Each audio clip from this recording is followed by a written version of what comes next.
ने रेल यात्रियों को दिया झटका, अब नहीं मिलेगी यह सुविधा। हमेशा हमेशा के लिए रेलवे ने खत्म कर दी बड़ी सुविधा। लोग मांग रहे जवाब, आखिर गरीबों से क्यों छीना गया उनका अधिकार। रेल मंत्री दे जवाब, कोविड-19 से बंद पड़ी रेल यात्रियों की एक खास सुविधा को अब रेलवे ने हमेशा के लिए बंद कर दिया है, जिसके बाद रेल यात्रियों का गुस्सा फूट पड़ा है। चलिए पूरा मामला आपको बताते हैं। नमस्कार, केबीसी न्यूज में आपका स्वागत है और मैं हूं आपके साथ मोना।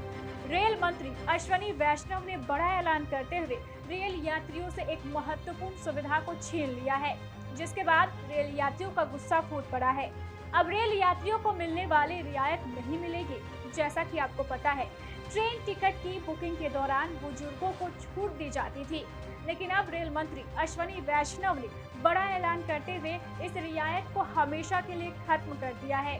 रेल मंत्री का कहना है कि बुजुर्गों को मिलने वाली छूट के कारण रेलवे को काफी नुकसान हो रहा है, इसलिए अब इस सुविधा को आगे नहीं बढ़ाया जा सकता है। रेल मंत्री के इस फैसले के बाद अब रेल यात्री उनसे सवाल पूछ रहे हैं कि बुजुर्गों की रियायत खत्म की जा रही है तो सांसदों की क्यों नहीं। आखिर सांसदों को मिलने वाली छूट कब खत्म की जाएगी। भारतीय रेलवे आपकी अपनी है, इसकी संपत्ति आपकी संपत्ति है, यह नारा अब बदल गया है। रेलवे ने बुजुर्गों को टिकट में दी जाने वाली रियायत अब हमेशा के लिए खत्म कर दी है। कोविड दौर के पहले तक 58 साल के ऊपर की महिलाओं को रेल टिकट में 50% और 60 साल से ऊपर के पुरुषों को 40% की छूट दी जाती थी। कोविड के दौरान यह सुविधा बंद कर दी गई थी और अब हमेशा के लिए बंद हो गई है। रेल मंत्री ने इसके लिए लंबा चौड़ा हिसाब भी बताया है कि इस रियायत से रेल को हर साल कितना नुकसान हुआ। 2021-22 में यह छूट बुजुर्गों को ना देने से रेलवे को 3,400 करोड़ रुपए का फायदा हुआ है। ठीक है, रेलवे कोई नुकसान सहने के लिए तो चलाई नहीं जाती। इस तरह की सुविधाएं जो केवल परंपरा के चलते आप दे रहे हैं, अब नफा नुकसान के बढ़ते दौर में बंद होने ही चाहिए। आपने बंद कर दिया, ठीक है, कोई बात नहीं, लेकिन सांसदों को रेलवे की सुविधा अब तक क्यों जारी है? क्यों ये सुविधा बंद क्यों नहीं की जा रही है? इनका तो रेल मंत्री ने कोई हिसाब किताब भी नहीं दिया। हिसाब यहाँ देख लीजिए। मौजूदा सांसदों को अपनी पत्नी या पति के साथ फर्स्ट एसी में मुफ्त यात्रा की सुविधा प्राप्त है।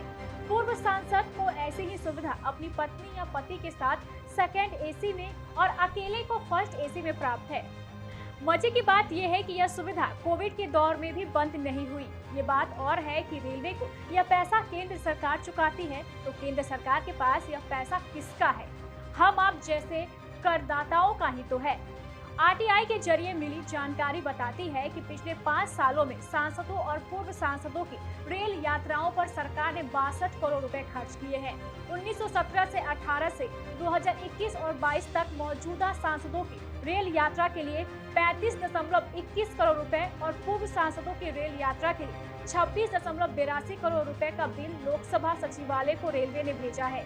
सांसदों पूर्व सांसदों ने कोरोना महामारी के साल 2020-21 में भी रेलवे के फ्री पास के जरिए 2.47 करोड़ की यात्रा की।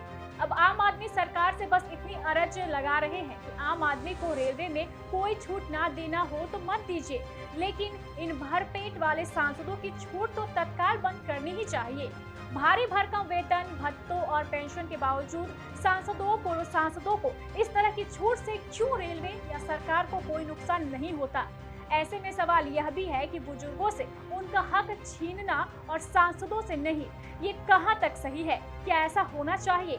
अब इस मामले को लेकर सवाल उठ रहे हैं। देखने वाली बात होगी कि कब तक केंद्र सरकार इस मामले पर अपनी चुप्पी तोड़ता है और गरीबों को सवाल का जवाब देता है।